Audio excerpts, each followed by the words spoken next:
నమస్తే, welcome to our channel. ప్రజా ప్రతినిధులు ప్రజలకు అవసరమైన సేవలు చేయడం గురించి, లేదు అంటే రాష్ట్రానికి సంబంధించిన ప్రాజెక్టుల గురించి పార్లమెంట్ లో చర్చించాలి. మరి అలాంటిది మిథున్ రెడ్డి పార్లమెంట్ లో ఏం మాట్లాడాడు, ఏం కామెంట్స్ చేశాడు తెలుసుకునే ప్రయత్నం చేద్దాం. దీన్ని పూర్తిగా విశ్లేషించడానికి మనతో పాటుగా ఉన్నారు సీనియర్ పొలిటికల్ అనలిస్ట్ అర్స్మెల్ శ్రీనివాస్ గారు. సార్ నమస్తే.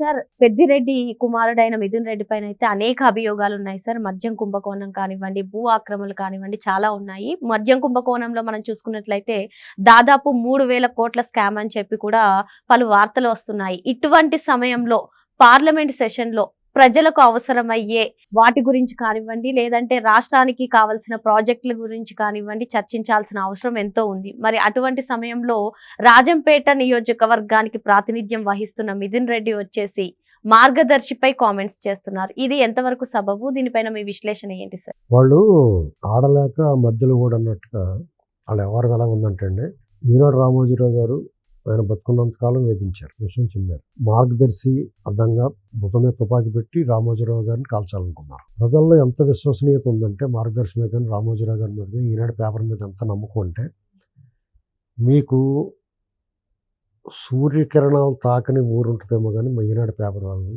ఈనాడు అక్షరాలు కళ్ళాపి ఉదయం సూర్యకిరణాలు తాకకుండానే మీకు కళ్ళాపి చల్లుతారు కదా, అంతకన్నా ముందే ఈనాడు అక్షరాలు వెళ్తాయి ఇంట్లోకి, ప్రతి పల్లెలోకి.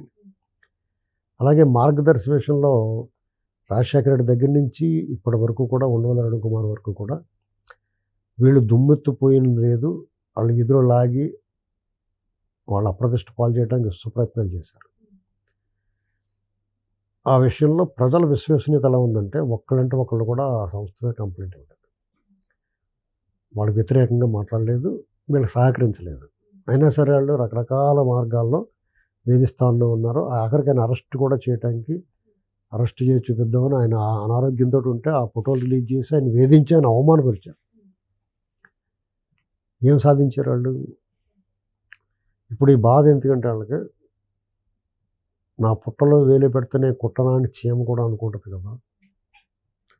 అటువంటిది 50 సంవత్సరాల పైగా మా ఈనాడు పేపర్ కానీ మార్గదర్శి కానీ ఇటువంటి ప్రజల సేవలో ఉన్నాయి, ప్రజలతో అనుసంధానమై ఉన్నాయి.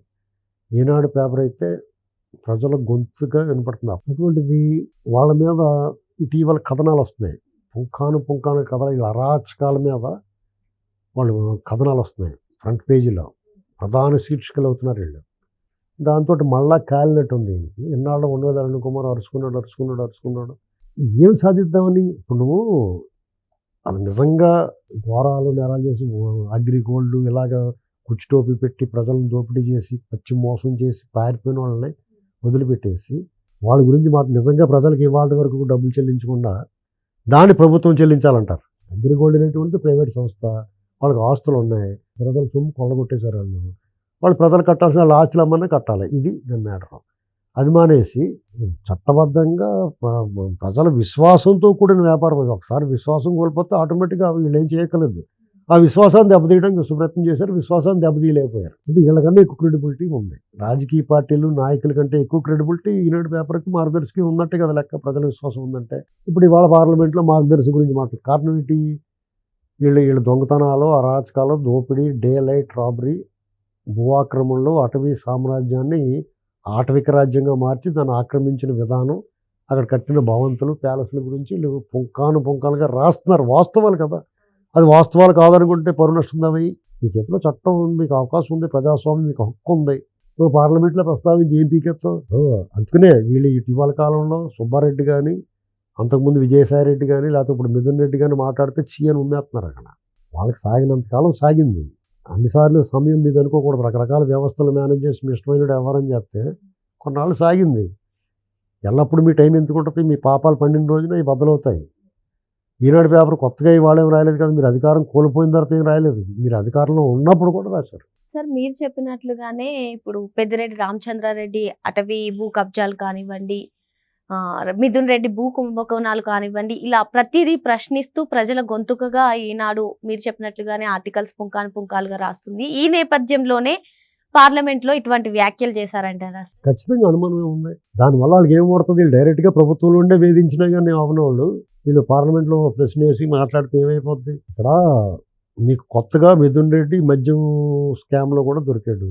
ఆ దోపిడీలో కూడా అతను ఉన్నాడు. అతని పేరు వచ్చేసింది బయటికి. దాన్ని బయట పెట్టింది ఈనాడే. కాబట్టి వాళ్ళకి చాలా బాధ వచ్చేస్తూ ఉంటుంది. వాళ్ళ చరిత్ర ముగిసిందండి ఇంకా.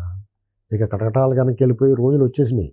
వాళ్ళని ఏదో అద్భుతమైన శక్తి కాపాడాలి తప్ప వాళ్ళని ఎవ్వరూ మామూలు ఈ చట్టాన్ని నుంచి కానీ ఎవ్వరూ కాపాడలేరు. ఎవరేం చెప్పినా ఇప్పుడున్న ప్రభుత్వం అడ్డగొలిగెళ్ళి ప్రభుత్వం కాదు, చట్ట ప్రకారమే వెళ్తుంది. కాబట్టి వీళ్ళు ఇంకా రోడ్డు మీద తిరుగుతున్నారు, మాట్లాడగలుగుతున్నారు. లేదంటే ఇటువంటి ఇతని పేరు బయటపడినండి ఇతను లోపలేసేస్తారు.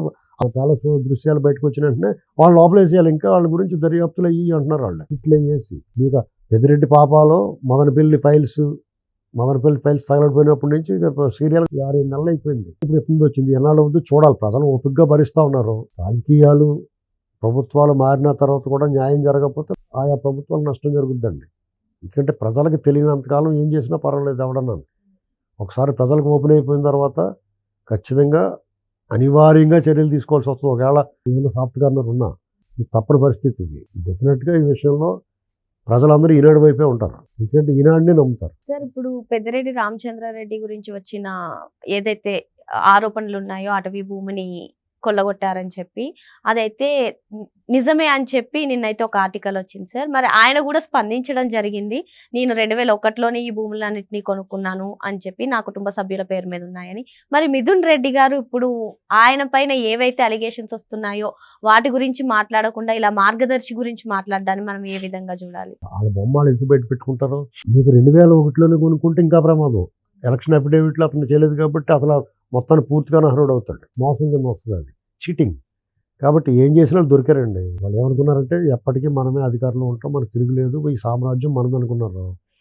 ఎవడో ఎప్పుడూ కూడా నా అంతటి వాడు లేడు అని బారు విరుచుకుని నిలబడి అయినా చూపిస్తే ఎప్పుడోకప్పుడు ఎవరు ఏం చేయకపోయినా ప్రకృతి అనేటువంటిది ఉంటుంది. అది వెనకలాగే కర్మ నువ్వు అనుభవించి తీరాల్సిందే. నువ్వు చేసిన అరాచకాలు నువ్వు మెదలకుండా సంపాదించి ఊరుకుంటే నీకు కావాల్సిన సంపాదించుకుని ఊరుకుంటే పర్లేదు. కానీ ప్రజలను పీడించావు. పాడి రైతులతో సహా ఎవరిని విడిచిపెట్టలేదు.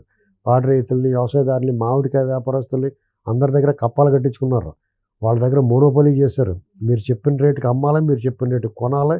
ఇన్ని రకాలుగా ఆంక్షలు పెట్టారు. ఒక ప్రైవేట్ సామ్రాజ్యాన్ని, సైన్యాన్ని తయారు చేసుకుని మీరు విచ్చలవిడిగా ఆహరించారు. ఆఖరికి తిరుమల తిరుపతి దేవస్థానం వెంకన్నగా దర్శనం టికెట్లు కూడా అమ్ముదొబ్బారు.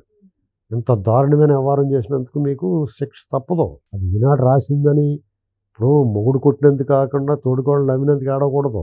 ఎందుకంటే మీరు చేసిన తప్పు అనేటువంటిది ఇవాళ కాబట్టి రేపని వస్తుంది. ఈనాడు కాబట్టి ఇంకొకళ్ళన్నా బయట పెడతారు. ఈనాడు కాబట్టి ధైర్యంగా దమ్ముగా బయట పెట్టారు. వాళ్ళు ఎదుర్కోగలిగిన సత్తా, దమ్ము, ధైర్యం మీకు ఉండాలి. వాళ్ళు మీరు అధికారంలో ఉన్నప్పుడే మీరు అల్లేం పేర్లేపారు. ఇప్పుడు ఏం పీకుతారు? మరో అంశంతో మళ్ళీ కలుద్దాం. Thank you sir.